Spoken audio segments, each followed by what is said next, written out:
Hey guys, Trevor Newfer here in Steamboat. I've been getting a lot of questions on my KTM 300 Riot combo, and instead of just texting replies to every comment or message, I figured I'd put a little video together kind of showcasing my bike and what I've done to it motor-wise, setup-wise, and kind of my impressions so far with running a 300.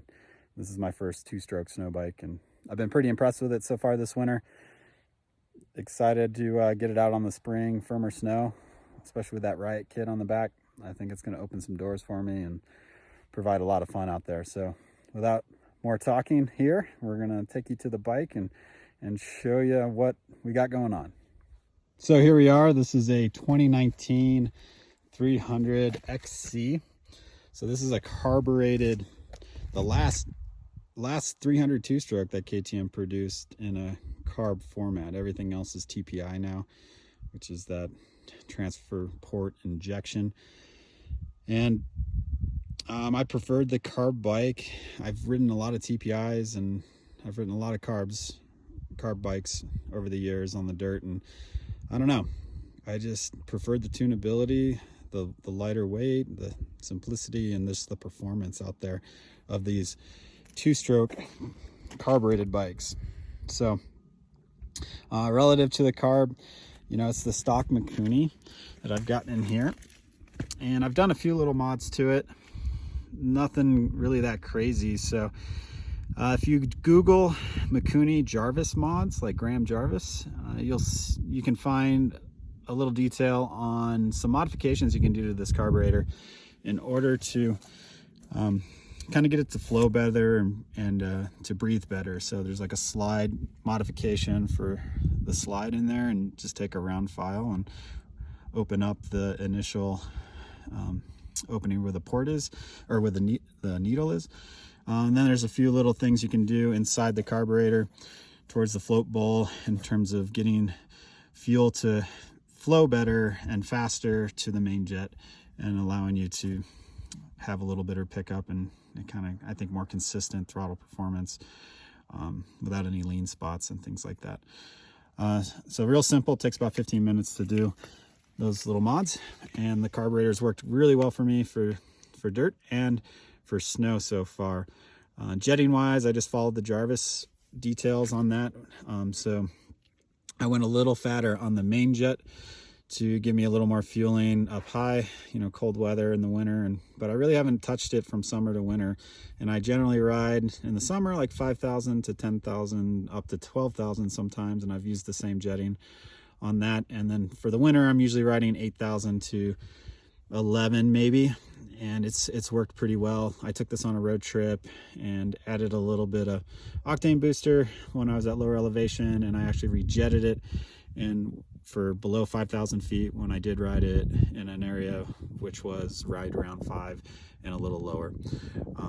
And it worked, it performed, and has held up, performed the way to exceed my expectations for sure. So in here I'm running this Pst Carb Jacket. So it's just like a neoprene cover that goes around the carburetor. I've got it undone here, so it makes it a little easier to see how it works. And it's just Velcro on the sides, and it'll close around the carb, kind of keeping it from icing and keeping the snow off. And there's little holes in it for your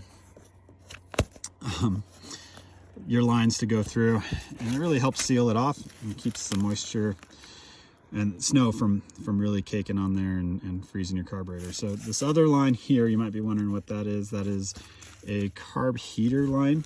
So that is running to this block here, and it flows coolant on the bypass to the carb, which keeps it heated and warm and keeps you from icing and the carburetor from freezing. And so far it's worked really, really well.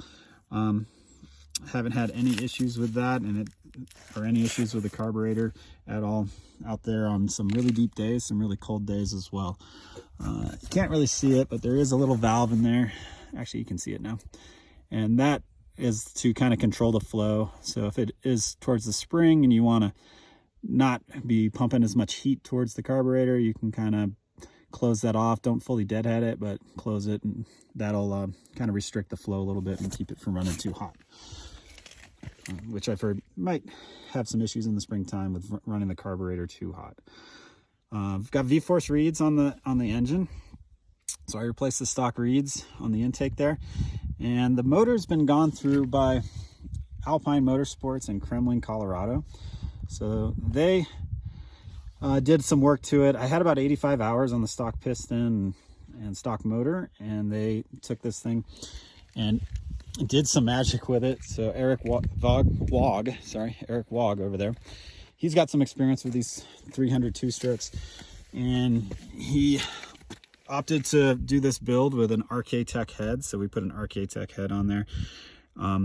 With I think he's helped develop this head and worked with him, so he knows quite a bit about this head and knows about this motor quite well.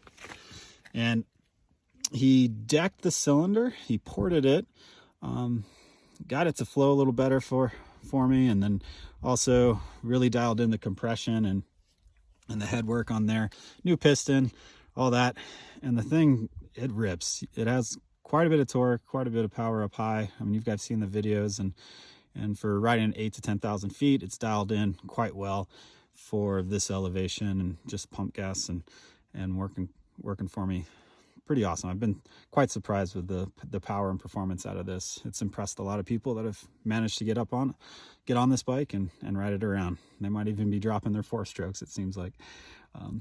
So I've got a thermobob thermostat here, and that's so we're flowing coolant through that, and that the thermostat that's in there, the degree is about 140 degrees. So once it hits 140, it starts flowing coolant through the radiators and to the motor.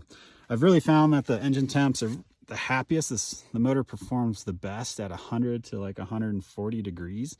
So that thermostat, I think, is dialed in quite well, and they like to run the slightly hotter thermostat with a carb heater.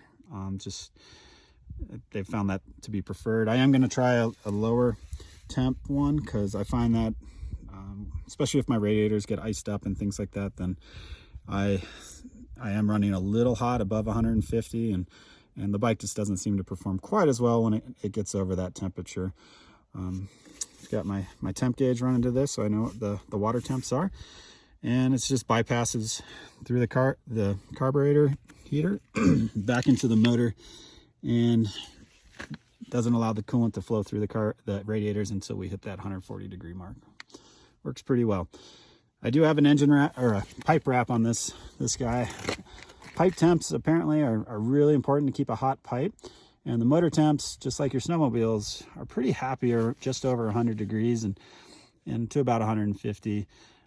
Seems to work really well within that temp range. And I was doing some insulation on under my skid plate around the motor, but I found I was actually getting too hot with it. So pretty cool to be able to run a bike without an engine jacket and just to have it exposed, and it's happy to be running at those low temperatures. You know, I'm used to 4-strokes that are generally wanting to be at 160 degrees or to 200 degrees, and this thing just is deepest of snow. It's right there at that 100 140 degrees temps all the time. No radiator blocks or anything like that, so haven't really needed to use those to keep the temps up. It's honestly been holding its temps really well. Been really impressed. In the back, I've got this little bit of, it's like what you'd have for a sunshade in your car, and it's a little bit of insulation and a block so the motor isn't getting blasted with snow from the kit all the time. I am running this Raptor suspension strut, so it's a coil style strut. It has some compression adjustment, so I can stiffen it up, get that Riot kit to maybe be more reactive, or I can soften it if I'm doing some high-speed whoop riding or down the road or something like that, or it's a little firmer out. It allows you to soften the ride a little bit. Works quite well. I've been really happy with that. It's very supple, very active. Other things going on, motor tuning wise, again, so I'm running the red spring, which is the softest spring on the power valve, and then I've backed the adjuster all the way out so it's as soft and as quick opening as it can be for that power valve, which makes it really rev quite quick and then get up on the pipe and stay in that RPM range where it's making the most power. This motor is quite aggressive, it seems. I'm curious how it's going to do on dirt, because this is a bike that I ride on dirt, and I plan on converting it back to wheels and riding it here in the summertime. And I plan to use this thing pretty heavily for multiple seasons, since it's the last carbureted bike that was produced by KTM, and I've been really happy with it. So planning to spend some time on this thing and summer and winter, and take it from snow to dirt, dirt to snow. Forks, the forks are stock, so I've pumped them up to about 190 psi. Haven't really needed to go much higher than that. The rebound and compression I've cranked in all the way just to slow it down as much as I can, and it works really well. They hold up quite well for just general trail riding and through the woods. They're very active. They're at that psi, you know, the rebound and compression can't really keep up with probably that spring rate, that air spring rate, as well as the recommended pressure of, usually I'm running like 130 in there. So it's working pretty well for me. I'm a little nervous to do any big jumping or dropping with it, unless the landing's just right or the powder's real deep. So I haven't really been aggressive on it like I normally am with a trio or something like that. I kind of want to try a Craft damper in this, the rebound control. They got a specific tune for it. So I'm trying to work with those guys. We'll see if I can get an RC damper in this thing and really try to keep the weight down and keep a little more lively action out of the front end with the bottom out control that I would love to have that the trio offers. So we'll see what happens with that, and maybe I'll report back if I happen to get my hands on a snow bike specific fork tune and damper for this thing. Other things, so I do have my temp gauge right up here, and then I've got my EGT, so my exhaust gas temp sensor, and this is the first time I've ever run one of these, and it just really helps to make sure that your jetting's not doing anything too lean, and you don't have any hot spots in there to where you might be running your motor too lean and too hot. So it's been a good tool to have, and haven't seen it do anything to scare me or start spiking or bring it over. Really 1200 degrees or so is like the most I've really seen, 1250. Probably need to do a little bit of checking on my spark plug to make sure that I'm not it's burning and showing good color in coordination with the actual temps too. I need to keep working on that and making sure I'm spot on with my sensor location, but it is a good tool to have, especially for jetting and these bikes with carburetors and things like that. So other things, the gearing is stock. I haven't really done anything with that. It's a 13 tooth countershaft, and then we've got the stock gearing in the side case. So I might try to gear it down. It'd be nice to sometimes carry third gear a little bit better in the deeper stuff, but on firm days it seems spot on and working quite well. Also on the intake side of things, I've got a Pst intake here, so I just unbolted the air box to open it up, let snow dissipate and fall out of there. It probably could use a little more modification to open it up even more, because it still traps some snow in there now and then on deep days, but overall works quite well. Haven't had many issues with that, and the Pst stuff seems to work really well. I've had them on other bikes and my Yamahas and 450 KTMs, and can't complain about them at all. The intakes work. Other things, so the kit is a Riot Velocity, and this is a pretty sweet kit with the Velocity shocks. You know, it's not as quick adjustment, but there's also as the QS3 Foxes, but it has really good bottom out control, and I think tends to maintain the track shape without bottoming out. And so if you're like wheeling and going over whoops and successive hits, you won't get that bottom out and slap down kind of effect if the skid just bottoms out, and it'll tend to want to drop your front end or slap the ski back down on the snow. And I think it just really works well for managing the stroke of these shocks and keeping things consistent and controlled out there. I do have when I'm trying to play around and generally riding in powder, I tend to run the low speed compression here, turned in quite a ways, and the high speed as well, and really try to stiffen up the the forward shock, the front shock, and that really allows me to get that Riot action.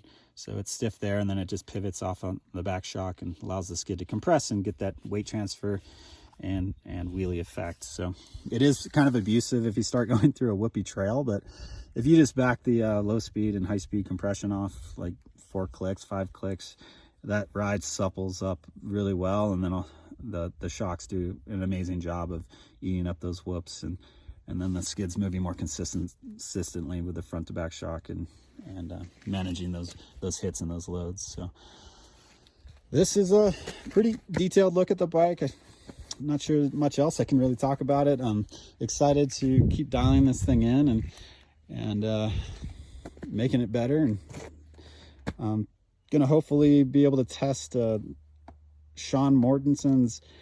He has a stroker build from PR2, so it's really the same motor with a stroker prototype crank in it, and really want to try this thing out and see how it compares to Sean's bike, and if that's the ticket or not.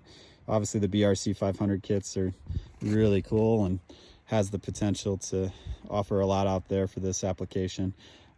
That would be sweet to try as well, and hopefully I get a chance to try one of those bikes at some point. Would be sweet to give that one a go.